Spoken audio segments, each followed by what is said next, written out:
وہ بھی آیا تھا۔ عرب کے رواج تھے جب بچہ پیدا ہوتا اس کو دیہات میں بھیجتے تھے، کیونکہ دیہاتی لوگ چست ہوتے ہیں۔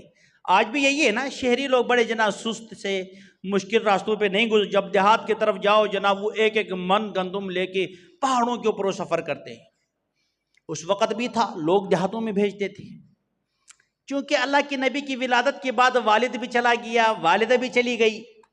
والد تو ولادت سے پہلے چلی گئی، والدہ جو ہے 6 ماہ بعد چلی گئی،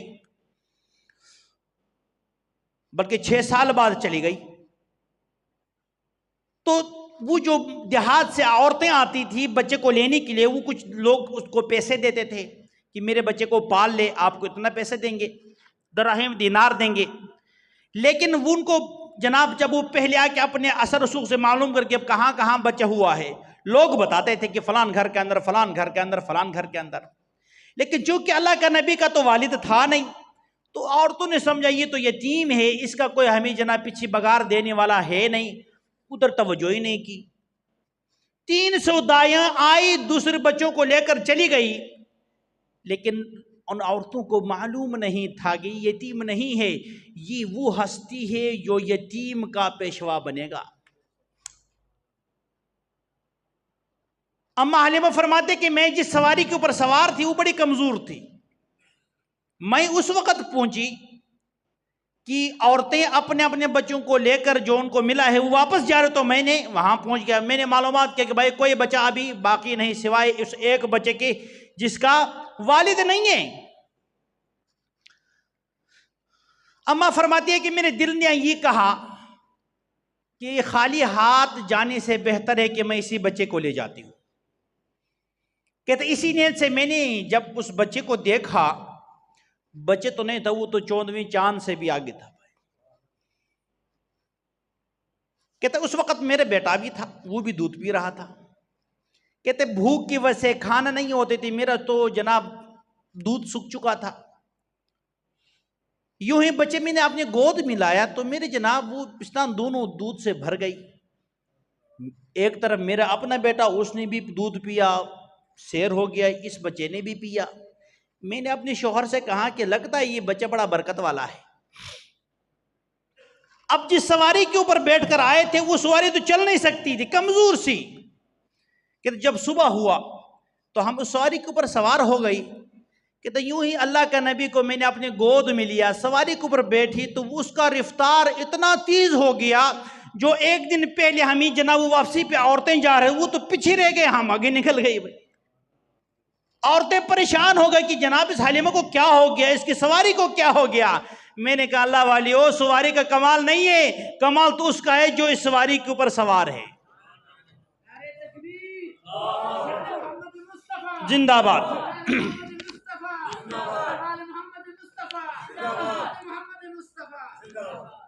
کمال سواری کا نہیں، کمال کس کا ہے؟ سوار کا ہے۔ تو کہتے ہیں کہ جب ہم اپنے مقام تک پہنچے تو ان کا کام تھا بکریاں چرانا۔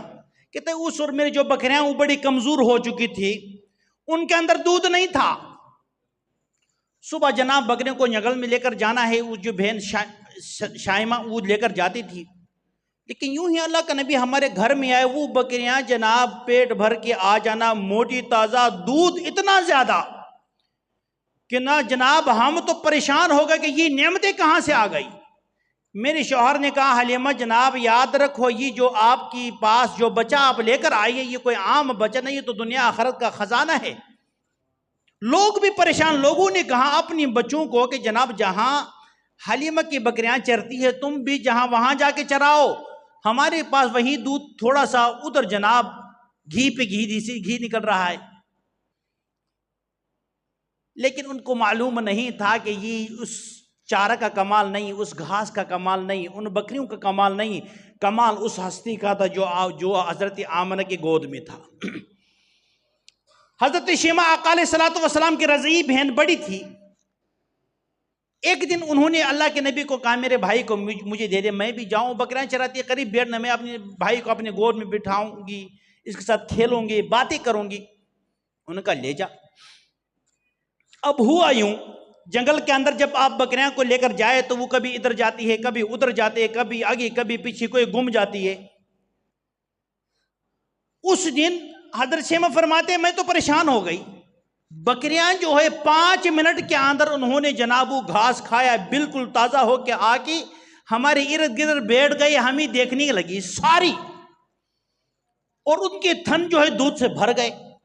کہتے میں بڑے خوش ہو گئی، تو کمال ہو گیا بھائی، ورنہ جو صبح سے شام تک ان کے پیچھے جانا، ایک بکری ادھر رہ گئی، ایک بکری یہاں رہ گئی، آج تو عجیب کام ہو گیا۔ کہتے میں شام سے پہلی جلدی بکریاں لے کر گھر آ گئے۔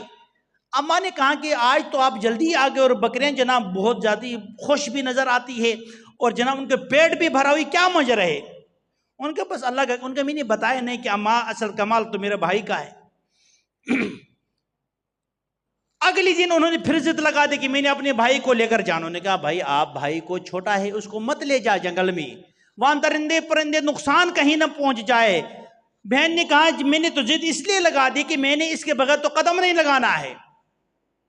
اماں نے کہا بتا آخر ماجرا کیا؟ انہوں نے کہا ماں جی میرے تو موجے ہو گئی ہے، میں جا کے جب میرے بھائی میرے گود میں ہوتا میں تو اپنے بھائی کے ساتھ کھیلتی ہوں، لیکن جو بکریاں ہیں وہ بھی میرے بھائی کو دیکھتے ہیں، میں بھی اپنے بھائی کو دیکھتا ہوں، خود بخود اس کے تھنوں کے اندر دودھ آ جاتا ہے۔ یہ کیا تھا؟ ارہاسات نبوت کہ نبی ہونے سے پہلی اس سے ایک عظیم کام سرزد ہونا، یہ خبر تھا، علامت اس کی طرف تھا کہ یہ بعد میں بہت بڑے ہستی بننے والا ہے۔